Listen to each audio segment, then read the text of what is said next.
May mga taong dumarating sa buhay mo hindi para manatili, kundi para maramdaman mo lang na kaya mo palang masaktan kahit walang kayo. Wala namang label, wala ring malinaw na simula, pero sa bawat tingin niya, bakit parang nalulula ka? Pero, ang hirap ipaglaban ng isang bagay na hindi mo rin sigurado kung totoo. Hanggang dito na lang ba ako? Paano mo ipapaliwanag sa sarili mo ang sakit kung wala namang kayo para masaktan?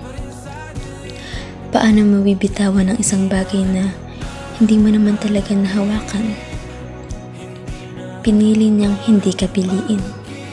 At mas masakit pa kasi hanggang dulo, ikaw pa rin ang umaasa. Pero sapat na kasi ngayon, panahon na para piliin ang sarili mo. Hindi bilang kapalit, hindi bilang pahinga, at lalong hindi bilang back burner.